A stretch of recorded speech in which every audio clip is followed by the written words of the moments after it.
Not too much of this is out, but he's been working on a massive project. And one of them will be the biggest thing I ever do. It's like my life and soul is put into this project, which is where most of my time these days goes. Logan Paul isn't just getting roasted online. The FBI is actually coming for him. And this time, it's not over internet drama. We're talking real crimes, fraud, shady money moves, and subpoenas from a grand jury. Millions vanished. CryptoZoo.co. I am so excited about this project. It's so fun. It's a really fun game that makes you money. A fun game that earns you money. How much did you guys make from CryptoZoo? I lost around $50,000 in CryptoZoo. I lost $40,000. I lost around $15,000 US. I lost $25,000. $120,000. $500,000 Australian, which is $500,000. The feds are allegedly digging through Logan Paul's private messages, and the craziest part? He might have exposed himself by suing the very guy who blew the whistle. Logan tried to swap controversy for crypto clout, but he might have walked straight into a courtroom instead. While he was busy pushing energy drinks and launching NFT zoo animals, the FBI was quietly building a case. CryptoZoo, his so-called Pokemon but profitable, turned out to be nothing more than a blockchain mirage. Investors dumped in cash. The game flopped. Then Logan ghosted. Enter Coffeezilla, YouTube's favorite fraud hunter. He didn't just put Logan on blast for millions of viewers. He may have put him on the FBI's radar. Coffeezilla sounded the alarm back in 2022, and now the fallout's finally catching up. Coffeezilla didn't just drop a video. He filed official whistleblower reports with the SEC and FBI. We're talking leaked chats, shady contracts, and receipts pointing to possible market manipulation. And he didn't just name Logan. He called out the entire CryptoZoo squad, Eddie Ibanez, Jake Greener, the whole crew. Logan tried to play the victim, claiming Coffee was singling him out. Coffee, you took a shot at my reputation. So in this video today, I'm going to be defending myself with facts, something that you have gotten in the habit of twisting as you continue to morph from an investigator to a gossip channel. You see, Coffeezilla tried to work with law enforcement in the past, but his work was described as not anchored to truth and often speculative. He is a lopsided journalist with an agenda, and he's nothing more than the Keemstar of crypto and finance. But as opposed to just telling you, I'm going to show you some of the core discrepancies that I caught in Coffeezilla's investigation. Coffee, you interviewed the developer who stole the game code, fled to Switzerland, and held it hostage for $1 million. Well, his name is Zach Kelling. Surely, as the internet detective that you proclaim to be, you would know that he spent time in prison for multiple felonies, one for aggravated robbery, armed robbery at a liquor store, and the other for, surprise, obstructing the legal process. Total lie. Logan's claim that Coffee was only targeting him? Completely false. This wasn't a personal attack. It was a federal process. And for Logan, things were about to spiral. Because then Logan made his biggest mistake yet. He sued Coffeezilla for defamation. What he apparently didn't know is that suing a federal whistleblower unlocks legal discovery. Logan Paul received a subpoena to testify regarding CryptoZoo before a grand jury. And not only that, but the Central District of California issued an amended search warrant for all of Paul's electronic devices for evidence of securities fraud, wire fraud, money laundering, and conspiracy related to CryptoZoo. And it goes on. Then on March 7th, the SEC subpoenaed Paul for information related to CryptoZoo and other alleged crypto scams Paul has been involved with, including Dink Doink. And discovery? That's when all the dirty laundry gets aired. Now it's official.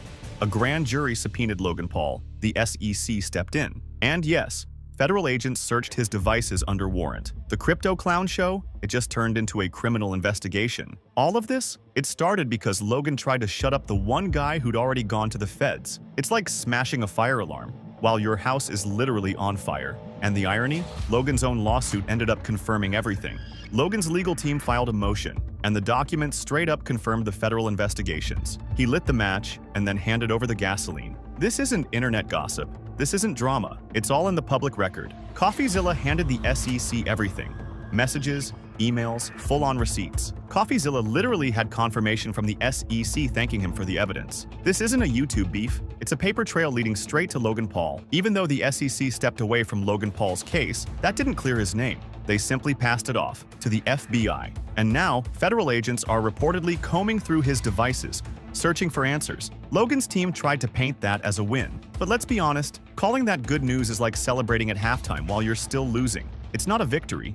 It's a pause. Here's where it gets messy. Logan might not even be able to testify in his own lawsuit. Why? Because anything he says could be used against him in the federal case. Take a step back for a moment to remember that in order for Logan Paul to win his defamation lawsuit against Coffeezilla, he has to prove every single element of defamation. And one of those elements is proving that the statement that Coffeezilla made about Paul was a false statement of fact. And the statements at issue here were all tied to Coffeezilla calling Paul a scammer. So that means that in the defamation case, Paul has to explicitly prove Coffeezilla's statement, i.e. that Paul is a scammer, is actually false. And on the other hand, Coffeezilla, as part of his defense, is going to want to show the jury that his statements are in fact true. In other words, Coffeezilla will want to show the jury that Paul did in fact scam the CryptoZoo investors. So, did Paul scam the CryptoZoo investors or not? This is a crucial question for the defamation case because Paul needs to convince the jury that he didn't scam them.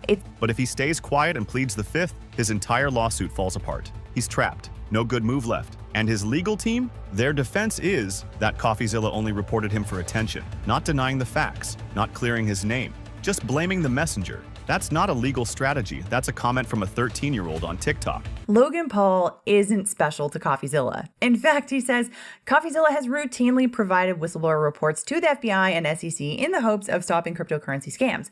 While not publicized, Coffeezilla's reports have led to multiple arrests and guilty pleas. And then he attaches some exhibits showing some of his prior correspondence with someone at the SEC who told him that his reports and some other unrelated matter that he had sent them were found to be very helpful and well done, and that his report to them on the CryptoZoo matter appears to be from the same mold. Even legal creators were thrown off. One paused her coverage because she thought, wait, this can't be real. But it was. Let's rewind. Logan sued the guy who took evidence of possible fraud to the government, and in doing so, he made everything public.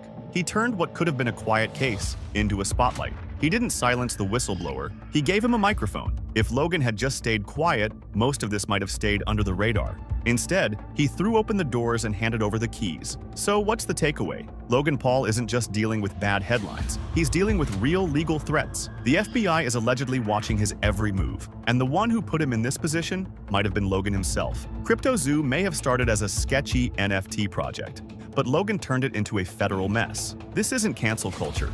This isn't internet beef. This is about fraud, financial misconduct, and someone who refused to back down, even when it was in his best interest. Instead of fixing the damage or helping those who lost money, he went after the person who exposed it, and in doing so, exposed even more.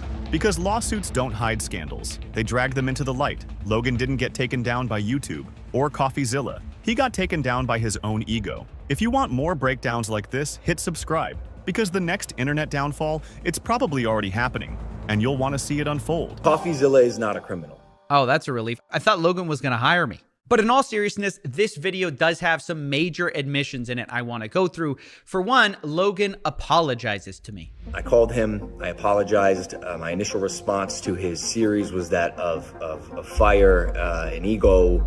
Not only that, Logan also pledges a $1.3 million refund plan for people who bought his NFTs. I am personally committing 1,000 ETH to this, which is about $1.3 million. In addition to that, he also promises to finish CryptoZoo, which was left abandoned. And then step 3, obviously finish and deliver the game as outlined in the white paper. Now, I'll be honest, this is a big change in tone, and honestly, a lot of this is good news.